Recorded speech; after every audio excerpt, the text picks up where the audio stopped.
पैसे म्हणजे जमूनच भर देतात पैसे.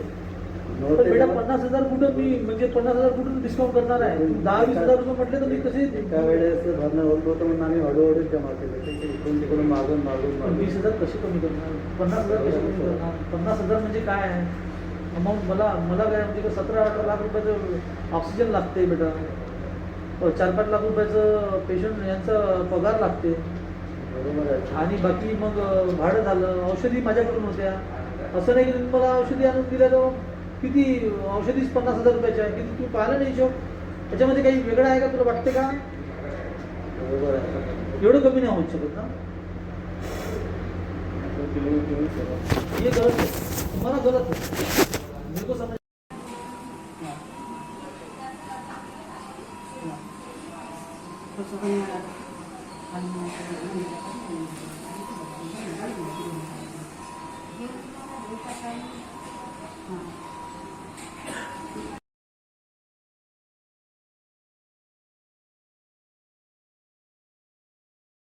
अरे सर लेकिन हमको तो बिल तो पता चलना चाहिए क्या ऐसा है क्या है. आ जाओ बेटा, बैठो. पेशेंट को रिलेटेड तुम है, तुम्हारे पास तरीका नहीं आता क्या? यहाँ पे मैं बीजेपी के 10 लोग लीडर को खड़ा कर देता हूँ. क्या करने का तुमको? दोनों पार्टी का युद्ध तो करना है. अरे तो इधर कहाँ सर उनको धमका रहे हैं आप कि इधर करने का है क्या करके. हम बिल तो दो हमको. 98,500 रुपीज़ पहले मेडिसिन का पे करो, मैं तुमको उसका बिल बराबर देता हूँ. अच्छा ये मेडिसिन का है. रेमडेसिविर के नहीं टोटल पूरा बिल बनाओ ना. ये कैसे? पहले एक करो, पूरा देता हूँ. पेमेंट प्राइस बिल पूरा कैसे दूंगा? अरे एक साथ अभी तो डेट हो गए ना, अभी तो पूरा बिल पे करना पड़ेगा ना. पहले 98,500 पे करो, उसके बाद बाकी का बात करता. अरे ऐसे कैसे फिर 98 में हो जाएंगे खत्म सब. हाँ हो सकता. 98 भर दिए तो काम खत्म. नहीं टिको प्लानिंग देखो, एक तो इंजेक्शन लगे, इधर इंजेक्शन लगे, ये कंसेशन में लगे. ये इसमें शेड्यूल सी के हिसाब से ये लिखा है कि एमआरपी में. अरे सर आप एक पेज पर तो पूरा तो बना लीजिए. पेज ही है ना, और कौन सा बस इतना कितना पेमेंट है फिर टोटल? 2,65,500, 20,000 डिस्काउंट, 2,85,500. हाँ उसमें से 3,80,500 है, 1,15,500 उन्होंने डिपॉजिट किया है. हाँ 2,65,500 और 20,000 का के मास्क के. हाँ जो तोड़े इन्होंने 4 मास्क, 2,85,500 रुपये. अभी टोटल 2,85,500 देना है. दिखाओ एक फोटो कार्ड पर मिल रहेगा इसका. नहीं इसका फोटो तो ये तो रब बना है. हाँ तो अभी पक्का रब बिल मिलेगा. नहीं तो रब तो मेरे को देखना पड़ेगा. आप पक्का मेरे बनाए को बना देता तो बेटा, पक्का बना के दे दो मेरे को. पक्का बनाता ना. पक्का बना लो. अभी पक्का 1 लाख ज़्यादा भी बना तो वो भी भरना पड़ेगा. हाँ तो बनाओ ना. 1 लाख बनाओ, 10 लाख बनाओ. 1 लाख कैसे ज़्यादा बनाएंगे आप? क्योंकि उसमें चार्जेस ऐड करना पड़ेगा ना. अभी कौन से वाले? रब बनाए हैं, अभी तो चार्जेस और बढ़ेंगे ना. इतना मानसिक अनुसक्ता भरा तो उसको पक्का ही अच्छा चाहिए ना. मानसिक तकलीफ के 1 लाख. बीपी बढ़ गया मेरा, छाती में दुख रहा. तो उसके 1 लाख रुपए आपका चार्जेस है. पेशेंट को बहुत मेहनत से संभाला मैंने इसके दिन. आया था तब से मतलब वेंटिलेटर पे है. अच्छा तो उसके अलग से 1 लाख रुपए है ना अपने लिए. मेरे चार्जेस में कितना भी ले सकता. तेरे नेता के चार्जेस मालूम नहीं ऐसा थोड़ी ना, गवर्नमेंट का रूल है ना. कुछ भी कोई भी गवर्नमेंट चार्जेस के रूल थोड़ी में ना बनाते लेंगे. बिल. गवर्नमेंट के रूल में 10 लाख का बिल बना देते होकड़ वाले, और बनाते ना बखा. ठीक है ना, आप बना लीजिए ना. बना लीजिए. पेमेंट की तैयारी करो बेटा. आप बिल तो बना दीजिए पूरा. टोटल कितना अमाउंट है? कहाँ गया अपना?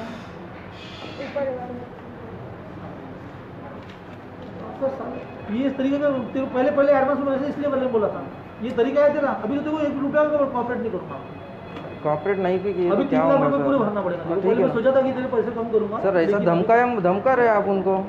सबको ही धमकाना पड़ता है. हमको लोग धमका देते. अरे तुम क्या कर रहे ये हो? तो हम आपको धमका रहे क्या? हम आपको धमका रहे क्या? वही हमने तो क्या काम है बोला तेरा. आपको? कौन सा काम हमने है? सिर्फ बोला कि आपको बिल दो. क्या ऑक्सीजन कितना? का क्या मतलब है? मैं औकात की बात काहे की निकाल रहे? तुम्हारी कौन सी औकात है? तुम पेशेंट को लूट रहे. लूट रहे नहीं. पैसे जब डॉक्टर की शपथ लिए तो यही बोले थे कि आपने कि मैं अपने इतना रिस्क से लिया तो उसके 1 लाख रुपए लगेंगे करके आप बोल रहे हैं। ठीक है ना, वेंटिलेटर कितने का आता, ऑक्सीजन कितना लगता है एक वेंटिलेटर चलाने को, इसकी आइडिया है? कितना लगता होगा, पूछो कितना ना। लगता होगा, कितना देखना नीचे, नहीं तो कितना खर्चा लगा, मालूम है नहीं ना, मतलब इतना पैसा लग मालूम रहा है। है। फिर 8 सिलेंडर लगते हैं एक वेंटिलेटर चलाने के लिए। 8 सिलेंडर कितने के आते हैं मालूम है क्या? कितने के आते 8 सिलेंडर? 8 सिलेंडर आएंगे कम से कम 6,800 रुपये के। 8 सिलेंडर? हाँ, और उसको लाने के लिए, बदलने के लिए 24 घंटे।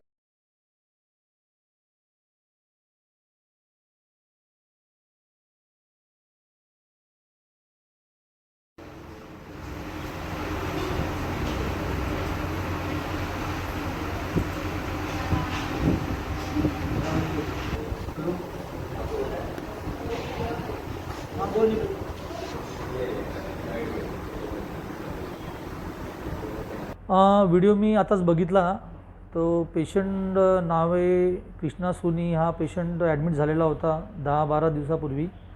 तो सिरियस अवस्थेत आला होता, त्याला डायरेक्ट व्हेंटिलेटर लागलं होतं आणि पेशंटचं स्कोअर 24/25 होतं आणि त्याला ज्या प्रमाणात आपण ट्रीटमेंट द्यायचं ते सगळं दिलं, तरी त्याला तो दगावला 13 दिवसानंतर. तर त्यांचे बिला संदर्भात त्यांनी कोणी आलेच नाही, बॉडी घ्यायला पण कोणी येत नव्हतं आणि बिल द्यायला पण कोणी येत नव्हतं. म्हणून त्यांना फोन केला असता ते आम आदमी पार्टीचे काही नेता लोक आले आणि तिथे होहल्ला करायला सुरुवात केली आणि मग त्याच्यामध्ये हा व्हिडिओ घडला. असं नाही, आपण ठराविक लोकांना, ज्या लोकांना आपण रोज जाणतो, म्हणजे ज्यांचं आपल्याला नाव माहीत असते. आता जे गृहस्थ माझ्यासमोर आले त्यांचं कोणती पार्टी, कोणते गृहस्थ, कोणतं पदनेता हे मला काही म्हणजे तेवढं कल्पनाच नव्हती. म्हणून त्यांना म्हटलं की पॉलिटिकल लोकांना आपणही मदत करतो की बाबा बेड पाहिजे, कोणी BJPवाले येते, काँग्रेसवाल्यांचा फोन येते, कोणी मोठ्या पदाधिकाऱ्यांचा फोन येतो, तेव्हा आपण त्यांना जे प्रमाणात मदत करायची ते करतो. पण बिलाच्या संदर्भात मी कधीच प्रेत थांबवलेला नाही. पेशंटची फॉर्मॅलिटी करण्याकरिता कोणीच रिलेटिव्ह येत नव्हते. पेशंटचे जे बिलॉंगिंग्स होते, म्हणजे ते पेशंटचे 2 मोबाईल, त्याच्या हातातल्या 2 अंगठ्या आणि ते त्याला वापस करून त्याचा आधार कार्ड नंबर घेणे, डेथचा फॉर्म भरून घेणे, पूर्ण माहिती घेणे आणि बॉडी हँडओव्हर सरकारला करणे, हे जे आपलं काम होतं त्यासाठी पेशंटच्या रिलेटिव्हची आवश्यकता होती. आणि म्हणून आम्ही त्यांना फोन करत होतो, ते आमचे फोन पण नाही उचलायचे आणि काहीच नाही ना. अचानक 1 वाजता सगळे लोक, पार्टीवाले लोक आले आणि इथे गोंधळ घातला. बिलकुल चुकीचं आहे. त्या बिलामध्ये त्यांनी हेच मागितलं की सर तुम्हाला कसं शेड्यूल C प्रमाणे करा. मी शेड्यूल C प्रमाणे बिल बनवलेलं होतं आणि त्याच्यामध्ये MRP न लावता जे औषधी आम्ही वापरल्या होत्या त्याचे कन्सेशन कॉस्टमध्ये आपण किंमत लावली होती. त्यांना हे समजून सांगितलं होतं की हे कन्सेशन शेड्यूल C प्रमाणे याची कन्सेशन गव्हर्नमेंटने म्हटलं आहे की MRP प्रमाणे औषध आकारा.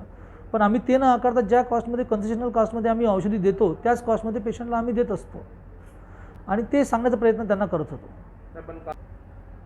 2.5 ते 3 लाखाचं बिल म्हणजे हो. तर हॉस्पिटलचे मेडिसिन, त्यांना मेडिसिन सगळे इकडून उपलब्ध, रेमडेसिवीर इंजेक्शन, बाकी सगळे इंजेक्शन, टोसिलिझुमॅब इंजेक्शन, हे सगळं हॉस्पिटलमधून लागलेले आहे. हे इंजेक्शन महागडे इंजेक्शन आहे, त्याचे पण पैसे त्यांनी भरलेले नव्हते आणि ते डिपॉझिटमधून मायनस केल्यानंतर त्यांच्याकडे तेवढे पैसे बाकी होते. म्हणून त्या 30,000 रुपये अमाऊंट भरलेला होता त्यांनी. कारण की भरतीच्या वेळेस आम्ही तर हे नाही सांगू शकत की या पेशंटला किती दिवस व्हेंटिलेटर लागणार आहे, किती औषधी लागणार आहे, कोणत्या प्रकारचे इंजेक्शन लागणार आहे, कोणत्या प्रकारचं ब्लड टेस्ट लागणार आहे, हे आम्हाला माहीत नसते. कधी कधी पेशंट सिरियस नंतर पण होतात आणि पेशंटला बाकीच्या व्हेंटिलेटरचे सगळे डिस्पोजेबल्स, सामान्स, हे सगळं आमच्याकडून लागल्यामुळे बिलचं स्वरूप थोडा जास्त झालेला होता.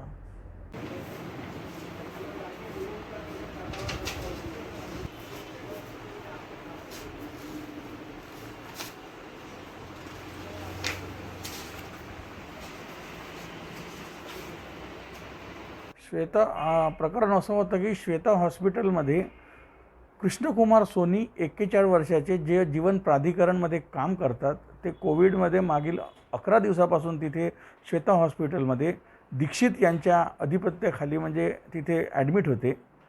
त्यांचा रात्री 12 वाजता त्यांचा मृत्यू झाला तिथे श्वेता हॉस्पिटलमध्ये. त्यानंतर सकाळी जेव्हा त्यांचे परिजन गेले असतात तिथे, त्यांची बहीण, त्यांची भाऊ बॉडी मागायला, तर त्यांना म्हणजे 12 घंटे लोटल्यानंतर त्यांचा बॉडी द्यायला डॉक्टरांनी नकार दिला. तुम्ही पहिले पैसे भरा, ते बिल आहेत 3,84,300 रुपयाचं एक त्यांना बिल देण्यात आलं आणि एवढे पैसे तुम्ही 3,84,000 भरा असं म्हणाले आणि त्याच्यात त्यांनी 1,20,000 रुपये अगोदरच भरले होते. त्यांनी आम आदमी पार्टी माझ्याकडे फोन आला त्यांचा, माझ्याकडे त्यांनी तक्रार केली की ही आमची बॉडी देऊन नाही राहिलेली आहे, 12 घंटे झाले सुद्धा. दादा आमच्याकडे पैसे नाही आहे, आजच्या तारखेत आमची परिस्थिती नाही आहे की आम्ही आता पैसे देऊ शकू. आम्ही त्यांना म्हटलं म्हणजे त्यांनी सांगितलं डॉक्टर साहेबाला, आम्ही म्हटलं का डॉक्टर साहेब चेकद्वारे पैसे घ्या. आणि डॉक्टर म्हणाले की चेकद्वारे मी पैसे घेत नाही, मला हे पैसे कॅशमध्येच पाहिजे आहे पैसे. आणि बिल जेव्हा मागितलं त्यांना बिल पण द्यायला नाही का आनाकानी करत होते असे डॉक्टर.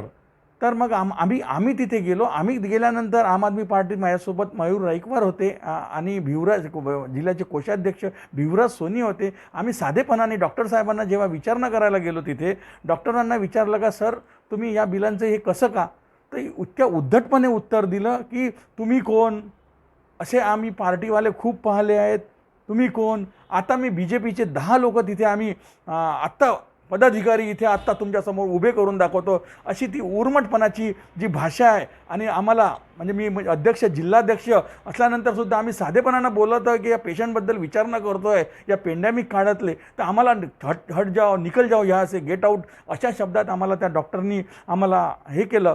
मग जेव्हा कळलं तुम्ही माझं डोकं म्हणजे मनस्ताप केला, तुम्ही त्या माझा BP वाढवला, त्याच्यामुळे आता जे पण बिल देईल त्याच्यावरती मी 1,00,000 रुपये तुम्हाला जास्तीचे लावल. म्हणजे बघा 3,84,000 रुपये बिल आहे, त्याच्यावरती 1,00,000 रुपये तुम्ही माझा BP वाढवला, याच्यामुळे 1,00,000 रुपये वाढवणार असं म्हटलं. त्यांचं उर्मट होतं, मैं कुछ भी कर सकता हूँ, मैं 10 लाख तक का तुम्हारा बिल कर सकता हूँ, इतना मेरे को पावर है. हे अशा प्रकारची त्यांची जी भाषा होती उर्मट होती. आणि पुन्हा म्हटलं की सर आमची आता परिस्थिती नाही आहे, तर म्हणजे तुम्हारी औकात क्या है, अशा शब्दात त्यांनी बोलले की तुम्हारी एक सिलेंडर लेने की औकात है क्या, अशा शब्दात इतकी बोलवण केलं. आणि एकदम हीन दर्जाची त्या पेशंटच्या नातेवाईक म्हणा किंवा सर्वांना वागणूक दिली.